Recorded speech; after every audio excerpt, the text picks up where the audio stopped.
Hi ಎಲ್ಲರಿಗೂ 5 ನಿಮಿಷದ ವಿಜ್ಞಾನಕ್ಕೆ ಮತ್ತೆ ಸ್ವಾಗತ. ಸರಿ, ಇವತ್ತು ನಾವು ನಮ್ಮ ಬ್ರಹ್ಮಾಂಡದ ಒಂದು ದೊಡ್ಡ ರಹಸ್ಯವನ್ನು ಭೇದಿಸೋಕೆ ಹೊರಟಿದ್ದೇವೆ. ನೀವೆಲ್ಲ ರೆಡಿನಾ? ಬನ್ನಿ, ನಮ್ಗೆಲ್ಲ ತಿಳಿದಿರೋ ಹಾಗೆ ಅತಿ ದೊಡ್ಡ ನಕ್ಷತ್ರ ಯಾವುದು ಅಂತ ಹುಡುಕೋಕೆ ಈ ಒಂದು ಕಾಸ್ಮಿಕ್ ಪ್ರಯಾಣವನ್ನ ಒಟ್ಟಿಗೆ ಶುರು ಮಾಡೋಣ. ಈ ಜರ್ನಿ ನಿಮ್ಮನ್ನ ಖಂಡಿತ ಬೆರಗುಗೊಳಿಸ್ಲಿದೆ, ಅದು ಗ್ಯಾರಂಟಿ. ಈ ಬ್ರಹ್ಮಾಂಡದ ಬೃಹತ್ ಗಾತ್ರವನ್ನು ಅರ್ಥ ಮಾಡ್ಕೊಳ್ಬೇಕು ಅಂದ್ರೆ ನಮಗೆಲ್ಲರಿಗೂ ಗೊತ್ತಿರೋ ಒಂದು ಜಾಗದಿಂದ ಶುರು ಮಾಡ್ಬೇಕಲ್ವಾ? ಹಾಗಾದ್ರೆ ಬನ್ನಿ, ನಮ್ಮ ಪ್ರಯಾಣವನ್ನ ಇಲ್ಲೇ ಆರಂಭಿಸೋಣ. ನಮ್ಮ ಪ್ರಯಾಣ ಶುರುವಾಗೋದೇ ನಮ್ಮ ಮನೆಯಿಂದ, ಅಂದ್ರೆ ನಮ್ಮ ಭೂಮಿಯಿಂದ. ಈಗ ಅದರ ಪಕ್ಕದಲ್ಲಿರೋ ಗುರುಗ್ರಹವನ್ನ ನೋಡಿ. ಹೋಲಿಸಿ ನೋಡಿದ್ರೆ ನಮ್ಮ ಭೂಮಿಯೊಂದು ಪುಟ್ಟ ಗೋಲಿಯಾದ್ರೆ ಗುರುಗ್ರಹ ಒಂದು ದೊಡ್ಡ ಬಾಸ್ಕೆಟ್ಬಾಲ್ ಇದ್ದ ಹಾಗೆ. ಇದು ಭೂಮಿಗಿಂತ 11 ಪಟ್ಟು ದೊಡ್ಡದಿದೆ. ಅಷ್ಟೇ ಅಲ್ಲ, 317 ಪಟ್ಟು ಹೆಚ್ಚು ಭಾರವಾಗಿದೆ. ಓಕೆ, ಈಗ ಸ್ವಲ್ಪ ದೊಡ್ಡ ವಸ್ತುಗಳ ಕಡೆಗೆ ಹೋಗೋಣ. ಇವುಗಳನ್ನು ಕಂದು ಕುಬ್ಜಗಳು ಅಂತ ಕರೀತಾರೆ. ಸಿಂಪಲ್ ಆಗಿ ಹೇಳ್ಬೇಕಂದ್ರೆ ಇವು ನಕ್ಷತ್ರ ಆಗೋಕೆ ಟ್ರೈ ಮಾಡಿ ಫೇಲ್ ಆದವುಗಳು. ನಕ್ಷತ್ರದ ಹಾಗೆ ಹೊತ್ಕೊಳ್ಳೋಕೆ ಬೇಕಾದಷ್ಟು ದ್ರವ್ಯರಾಶಿ ಇವುಗಳಿಗೆ ಇರೋದಿಲ್ಲ. ತಮಾಷೆ ಏನ್ ಗೊತ್ತಾ? ಇವುಗಳಿಗೆ ಇನ್ನಷ್ಟು ದ್ರವ್ಯರಾಶಿ ಸೇರಿಸಿದ್ರೂ ದೊಡ್ಡದಾಗಲ್ಲ, ಬದಲಾಗಿ ಇನ್ನಷ್ಟು ಒತ್ತೊತ್ತಾಗಿ ಸಾಂದ್ರವಾಗ್ತವೆ. ಸರಿ, ಈ ಫೇಲ್ ಆದ ಸ್ಟಾರ್ಗಳ ಕತೆ ಸಾಕು ಬಿಡಿ. ಬನ್ನಿ, ನಮ್ಮ ಬ್ರಹ್ಮಾಂಡವನ್ನೇ ಬೆಳಗುತ್ತಿರುವ ಅಸಲಿ ಹೀರೋಗಳಾದ ನಕ್ಷತ್ರಗಳ ಕಡೆಗೆ ಹೋಗೋಣ. ಅಲ್ಲಿ ನಿಜವಾದ ಅದ್ಭುತಗಳು ನಮಗಾಗಿ ಕಾಯ್ತಾ ಇವೆ. ಅನಿಲದ ದೊಡ್ಡ ದೊಡ್ಡ ಚೆಂಡುಗಳಿಗೆ ಸಾಕಷ್ಟು ದ್ರವ್ಯರಾಶಿ ಸಿಕ್ಕಾಗ ಅವುಗಳ ಒಳಭಾಗದಲ್ಲಿ ಜಲಜನಕ ಹೀಲಿಯಂ ಆಗಿ ಬದಲಾಗುತ್ತಾ ಒಮ್ಮಷ್ಟು ಶಕ್ತಿ ಬಿಡುಗಡೆಯಾಗುತ್ತದೆ. ಇದನ್ನೇ ಮುಖ್ಯ ಅನುಕ್ರಮ ಹಂತ ಅಂತಾರೆ. ಒಂದು ರೀತಿ ಹೇಳೋದಾದ್ರೆ ಇದು ನಕ್ಷತ್ರದ ಯೌವ್ವನದ ಸಮಯ. ಅತಿ ಚಿಕ್ಕ ನಕ್ಷತ್ರಗಳು ಅಂದ್ರೆ ಈ ಕೆಂಪು ಕುಬ್ಜಗಳು. ಉದಾಹರಣೆಗೆ ಬರ್ನಾರ್ಡ್ ಸ್ಟಾರ್ ಅನ್ನೋದು. ಇದು ಟ್ರಿಲಿಯನ್ ಗಟ್ಲೆ ವರ್ಷ ಬದುಕುವ ಒಂದು ಸಣ್ಣ ಮಂದವಾದ ದೀಪ. ಅದ್ರ ಪಕ್ಕ ನಮ್ಮ ಸೂರ್ಯನನ್ನಿಟ್ರೆ ಸೂರ್ಯ ಒಂದು ದೊಡ್ಡ ಪ್ರಜ್ವಲಿಸುವ ಸರ್ಚ್ ಲೈಟ್ ಇದ್ದ ಹಾಗೆ. ಹೆಚ್ಚು ಬ್ರೈಟ್, ಆದ್ರೆ ಲೈಫ್ ಕಡಿಮೆ. ಹಾಗಾದ್ರೆ ಮುಖ್ಯ ಅನುಕ್ರಮ ನಕ್ಷತ್ರಗಳ ನಿಯಮ ತುಂಬಾನೇ ಸಿಂಪಲ್. ಹೆಚ್ಚು ದ್ರವ್ಯರಾಶಿ ಅಂದ್ರೆ ಹೆಚ್ಚು ಬಿಸಿ, ಹೆಚ್ಚು ಪ್ರಕಾಶ, ಆದ್ರೆ ಕಡಿಮೆ ಆಯುಸ್ಸು.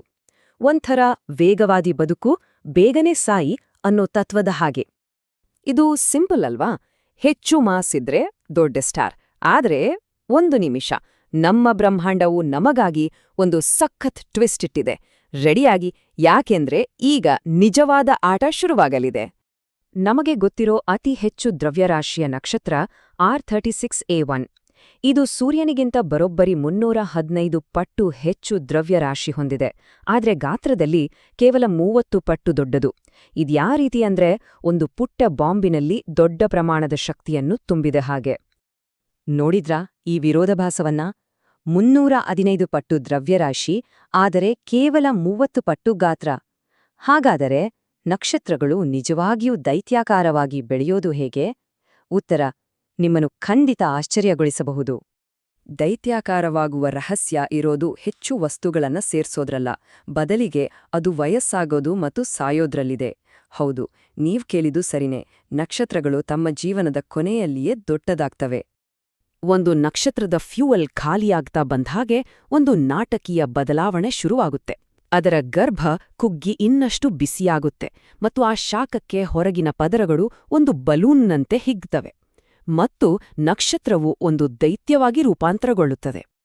ಅಂದಹಾಗೆ ನಮ್ಮ ಸೂರ್ಯನಿಗೂ ಇದೇ ಗತಿ. ತನ್ನ ಈಗಿನ ಗಾತ್ರಕ್ಕಿಂತ 200 ಪಟ್ಟು ಹಿಗ್ಗಿ ಬುಧ, ಶುಕ್ರ ಗ್ರಹಗಳನ್ನ ನುಂಗಿ ಹಾಕ್ತಾನೆ.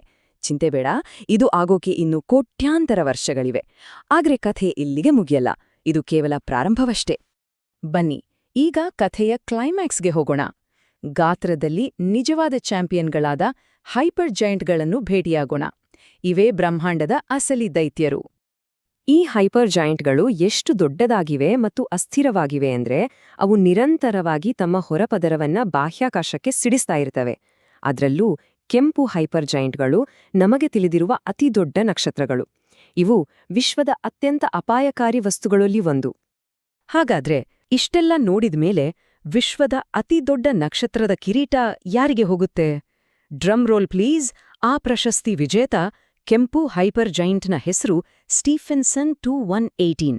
ಈ ಹೆಸರನ್ನ ನೆನಪಿಟ್ಟುಕೊಳ್ಳಿ, ಯಾಕೆಂದ್ರೆ ಇದು ನಾವು ಕಂಡ ಅತಿ ದೊಡ್ಡ ನಕ್ಷತ್ರ.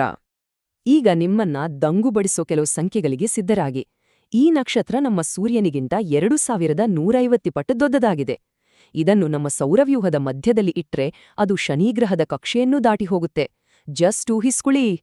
ನಾವು ಸಾಧ್ಯವಿರುವ ಅತಿ ವೇಗದಲ್ಲಿ ಅಂದ್ರೆ ಬೆಳಕಿನ ವೇಗದಲ್ಲಿ ಪ್ರಯಾಣಿಸಿದ್ರೂ ಇದರ ಸುತ್ತ ಒಂದು ರೌಂಡ್ ಹಾಕೋಕೆ ಸುಮಾರು 9 ಗಂಟೆಗಳು ಬೇಕು.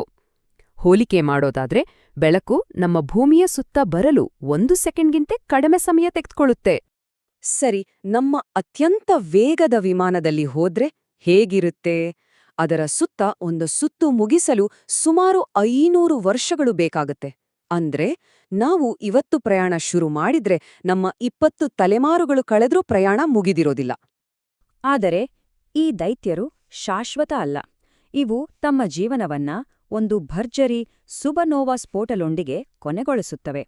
ತಮ್ಮಲ್ಲಿನ ವಸ್ತುಗಳನ್ನ ಗ್ಯಾಲಕ್ಸಿಗೆ ಹಿಂತಿರುಗಿಸಿ ಮುಂದಿನ ಪೀಳಿಗೆಯ ನಕ್ಷತ್ರಗಳು ಮತ್ತು ಗ್ರಹಗಳ ಹುಟ್ಟಿಗೆ ಕಾರಣವಾಗುತ್ತವೆ.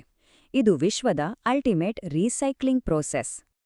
ಈ ನಂಬಲಾಗದ ಪ್ರಮಾಣ ಮತ್ತು ಈ ಕಾಸ್ಮಿಕ್ ಮರುಬಳಕೆ ನಮ್ಮ ಮನಸ್ಸಿನಲ್ಲಿ ಒಂದು ಅದ್ಭುತವಾದ ಪ್ರಶ್ನೆನ ಮೂಡಿಸುತ್ತೆ. ಇದು ನಿಮ್ಗೆ ಇಷ್ಟವಾದಲ್ಲಿ ಲೈಕ್ ಬಟನ್ ಒತ್ತಿ, ಎಲ್ಲರೊಂದಿಗೆ ಹಂಚಿಕೊಳ್ಳಿ ಮತ್ತು ಹೆಚ್ಚಿನದಕ್ಕಾಗಿ ಸಬ್ಸ್ಕ್ರೈಬ್ ಮಾಡಿ. ಈ ಕಾಸ್ಮಿಕ್ ಪಯಣದ ಬಗ್ಗೆ ನಿಮ್ಮ ಅನಿಸಿಕೆಗಳನ್ನೂ ಕೆಳಗೆ ಕಾಮೆಂಟ್ನಲ್ಲಿ ತಿಳಿಸಿ. ನಾಳೆ ಇದೇ ಸಮಯಕ್ಕೆ ಮತ್ತೆ ಭೇಟಿಯಾಗೋಣ.